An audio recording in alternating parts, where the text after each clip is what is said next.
Agora são 8h20. Com a mudança de voto da ministra do STF, Carmen Lúcia, o Supremo Tribunal Federal declarou suspeito o ex-juiz Sérgio Moro no julgamento do ex-presidente Lula. A gente vai repercutir agora as implicações políticas dessa decisão com Wagner Romão, professor do Departamento de Ciência Política da Universidade de Campinas, Unicamp. Oi, Romão, bom dia. Oi, Marilu, bom dia aos ouvintes. Bom, Romão, primeiro sua análise, né, dessa sessão do ponto de vista aí político, né, o que isso deve impactar na realidade política do país, já pensando nas eleições de 2022, lembrando que Bolsonaro se beneficiou com os atos do juiz parcial e venceu as eleições de 2018, né, até o Gilmar Mendes, ele disse que espera aí o fim de um trágico ciclo histórico, né? Na política, quem ganha e quem perde com essa decisão, Romão, começando com os vitoriosos. Democracia brasileira sai fortalecida? Eu acho que sim, Marilu. Eu acho que essa decisão, ela encerra realmente um ciclo, né? Um ciclo muito tenebroso para a justiça brasileira. Vamos lembrar que o STF também se enrolou todo, né, se enlameou todo no lavajatismo.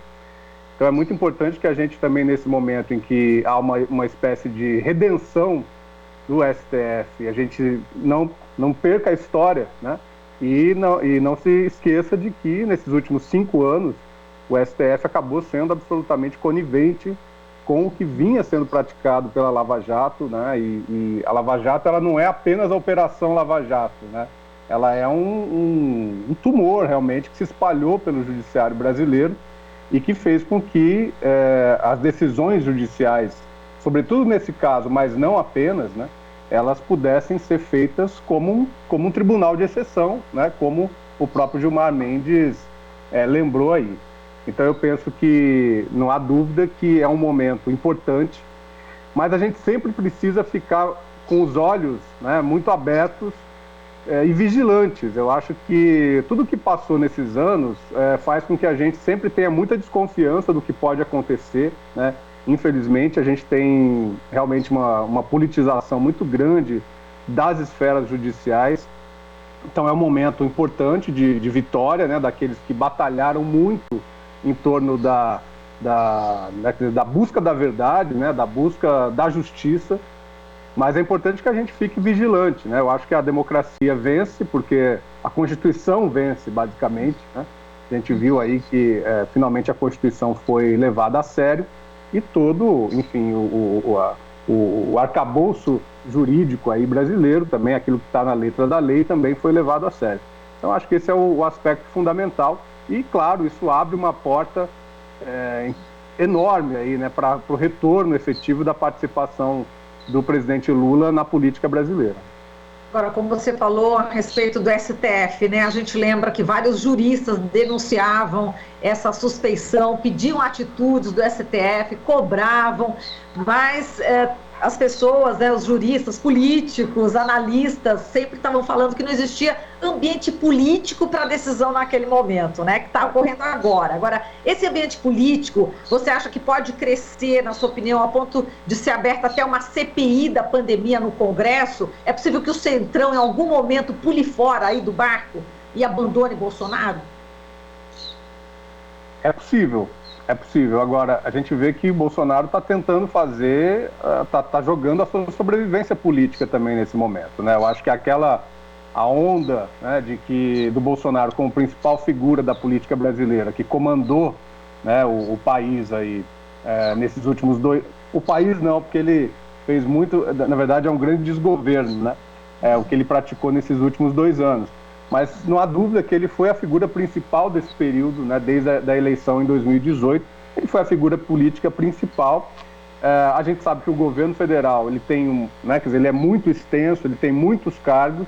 Então a capacidade de fazer política do Bolsonaro estava ligado a isso e estava ligado também a uma popularidade que sempre esteve ali, né, na intermediária, né, 1/3 apoiando muito, 1/3 rejeitando muito, e 1/3, né, e o outro terço, o último terço, aí meio que se equilibrando, né, a depender do momento político, a depender da situação política colocada ali. O que a gente está vendo hoje é que cada vez mais esse 1/3 do Bolsonaro tem diminuído de tamanho, né? E tem se ampliado essa visão mais crítica do governo, né?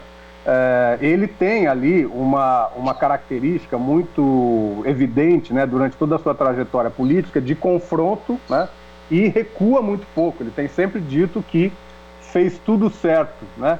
É como uma coisa muito infantil, né, uma posição muito infantil, como se ele sempre tivesse certo nesse período todo de combate à pandemia, né? Mas eu penso que isso tem daí que o Centrão vai fazer a sua avaliação política, né? Então eu penso que depende muito de como vai se comportar a opinião pública com relação a todo esse processo de combate à pandemia. A gente está entrando, né, no período mais tenebroso da pandemia e ele tem se enfraquecido. Agora, diz que hoje chamou uma reunião com os governadores, diz que fez essa mudança no caso da saúde, que pode ser uma mudança importante, né? É esperar para ver. Eu acho que agora também cabe às oposições, né, buscarem aí uma atuação política mais condizente com o papel das oposições, num sentido de recuperar a iniciativa política nesse momento tão triste que a gente está passando. Exato. Romão, falando ainda sobre essa decisão do STF, o ministro Cássio Nunes Marques, né, votando contra a suspeição, ele seguiu aí a orientação do presidente Bolsonaro, aí na sua opinião, aí já pensando nas eleições de 2022? Essa situação aí, né, como diz a Luciana, que me antecedeu, a gente pode achar que é do Bolsonaro, mas a gente está vivendo um momento tão trágico nesse país, né? E veja o que aconteceu com a quase ministra Ludmilla, né, na saúde. Então a gente tem sofrido aí essa perseguição dessas hostes fascistas, né, que são incontroláveis. Elas não obedecem apenas ao Bolsonaro, né? Quando o que apareceu na política brasileira nos últimos anos é uma coisa realmente muito... é uma coisa incontrolável e é uma coisa que pode colocar a democracia em risco. E quando você apresenta um ministro, né, uma candidatura a ministro, ou mesmo esse tipo de perseguição que se faz aos ministros do Supremo, né, a gente abriu aí a caixa, o ovo da serpente foi esquentado aí, né, lá há anos atrás, e hoje a gente tem uma situação absolutamente lamentável, né, em que essas possíveis autoridades, elas são vítimas também, né? As possíveis autoridades e as autoridades são vítimas desse tipo de coisa. Então, o camarada deve começar a pensar na sua família, né, na sua própria segurança pessoal, e esse é o ambiente típico do fascismo, em que o fascismo ganha. Veja o que está acontecendo em Juiz de Fora também com a prefeita Margarida Salomão, a perseguição que está sendo feita por buscar aí um lockdown que realmente vá conter o vírus. Então, eu acho que o Nunes Marques, ele pode sim, claro, né, ele deve aí ao Bolsonaro a sua eleição, a sua indicação para o Supremo, isso está muito recente, mas pesa também toda essa perseguição que o fascismo, né, bolsonarista vem fazendo nas redes sociais e diretamente a essas pessoas. Então, acho que esse é o aspecto mais estrutural do que nós estamos vendo hoje, o mais preocupante para a democracia no Brasil. Agora vou colocar aqui uma questão só em tese, né, Romão, porque a gente não é especialista, né, na parte jurídica, mas tem aqui uma questão que envolve a política, né? O Bruno Bar, aqui, o internauta, está dizendo o seguinte, que a lógica seria que os erros juristas, né, agora também seriam corrigidos politicamente. Isso significa que as eleições presidenciais de 2018 teriam que ser canceladas e novas eleições teriam que ocorrer? Vamos só comentar aqui, né, essa posição aqui do Bruno Bar. Esse seria o ideal, né, Marilu? Mas é isso, a política ela acaba dominando a cena e seria um revés, né, seria muito difícil institucionalmente que você tivesse uma coalizão política tão forte a ponto de, né, sustentar e obrigar a que o TSE e o STF tomassem uma decisão desse porte, né? E então eu penso que... Agora, veja que é algo parecido com o que aconteceu no STF, guardadas as devidas proporções, né? Que nós tivemos aí um voto diferente, nós tivemos uma reversão aí muito incisiva, né? O que aconteceu ontem, o que se sacramentou ontem, foi uma reversão muito incisiva de um processo que vinha vindo, né, de uma maneira coerente, né? Naquilo que o STF estava se relacionando com a Lava Jato. Eu penso que retroceder as eleições, ao resultado, a novas eleições de 2018, seria a coisa mais, a melhor coisa a ser feita, né? A coisa mais justa a ser feita. Porque, afinal de contas, o Lula deixou de ser candidato por conta dessa decisão. E depois se verificou que o Moro, quando foi chamado para ser ministro da Justiça, escancarou-se ali uma situação de fato, na verdade, né? A respeito dessa suspeição, ou seja, da parcialidade do Moro no julgamento. Eu acho que nós vamos ter agora, quer dizer, a agenda que se coloca é a agenda de 2022. Né?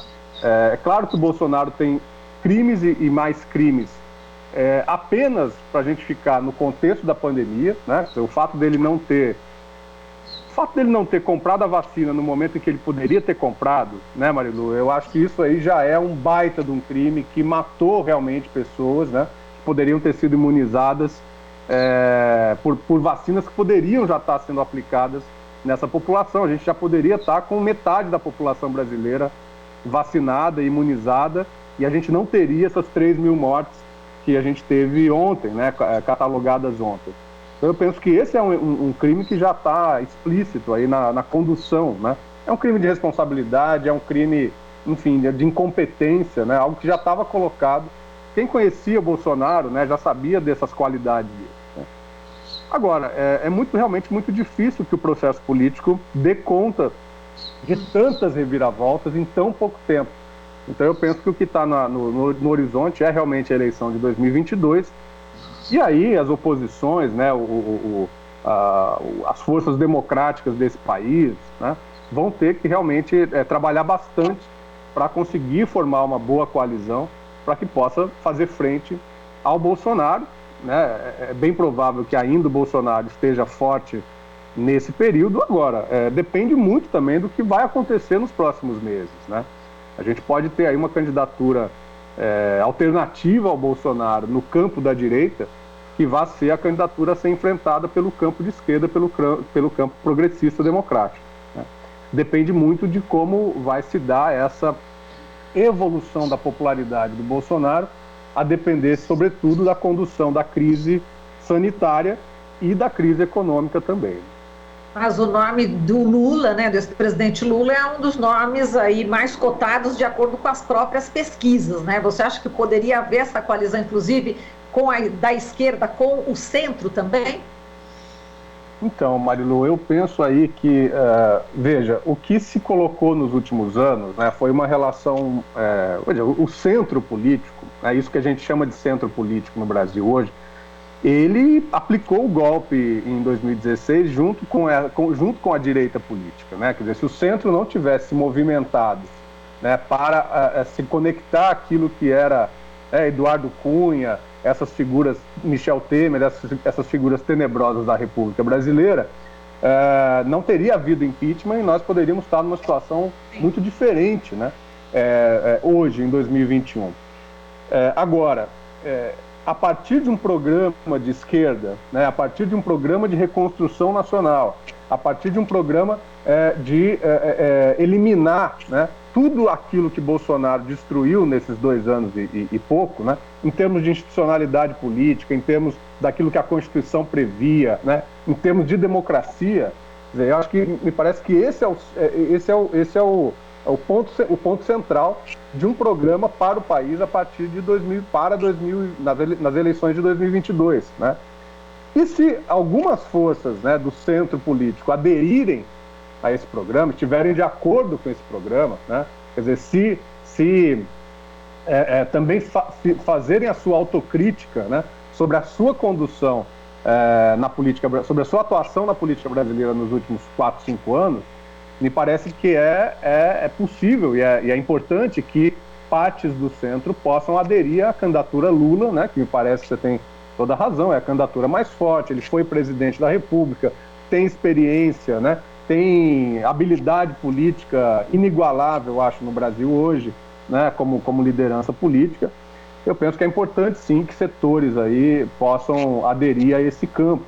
Eu acho que isso é fundamental para que haja realmente a vitória do Lula, né, como candidato que unifique esse campo aí em 2022. Mas é muito importante também que o campo progressista, o campo da esquerda, não se perca, né? Me parece que não é essa a questão essencial. Eu acho que tem todo um campo aí da sociedade civil, né, dos movimentos sociais, do próprio movimento sindical, né, que apanhou muito nesses últimos anos, né, com Temer e com Bolsonaro, que precisam ser recuperados, né, para essa alternativa, né, para a gente poder retomar o rumo de reconstrução do país, de desenvolvimento, né, de uma outra perspectiva de construção de nação que foi abandonada nesses últimos 4, 5 anos e que Bolsonaro agudizou esse processo, enfim, muito triste, né, do que está acontecendo no país. A gente não tem vacina, né, Marilu? A gente precisa comprar a vacina dos outros. Agora está, né, se voltando à produção nesse momento, né, de absoluta crise, mas a gente teve há 10, 15 anos atrás, há 10 anos atrás, o Brasil era um país exemplo, né, na produção desse tipo de imunizante para a população e na própria logística, né, de aplicação da vacina. Então a gente perdeu muito nesses anos e acho que é muito importante que essa reconstrução aconteça, né?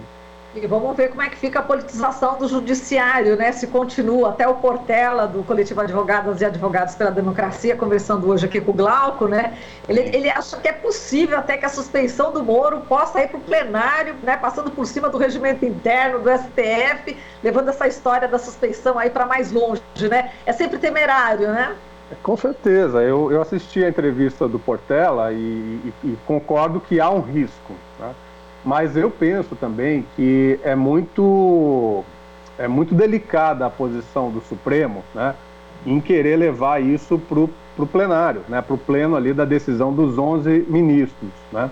Por que isso seria feito, né?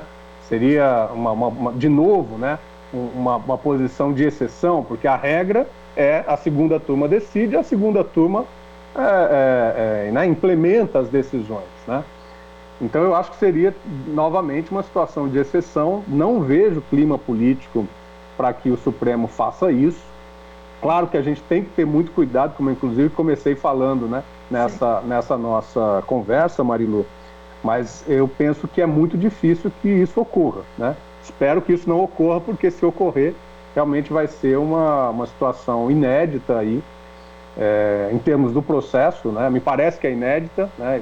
Não tem 100% de certeza, mas me parece que o rito aí é que essa decisão seja agora implementada e que o caso recomece ali na Justiça Federal do Distrito Federal, que deveria ser o que teria que ter acontecido desde o início dessa história, né? Então eu acho que essa é a decisão mais esperada, né? Que realmente agora se recomece aí, independentemente se vai haver prescrição ou não. Aí não é uma culpa do Lula e muito menos da defesa do Lula, é uma culpa, né,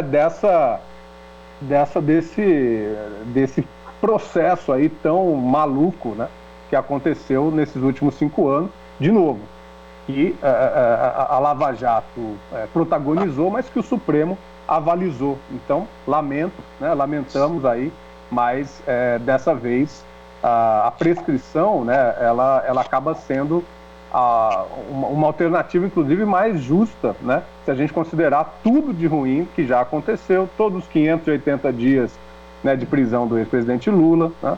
Então, que se abra uma nova possibilidade de julgamento aí, onde isso deveria ter acontecido desde o início, né? Tá certo, Romão. Muito obrigada aqui por toda a sua análise. Forte abraço para você. Um abração, Marilu. Um abraço a todo mundo aí da rádio.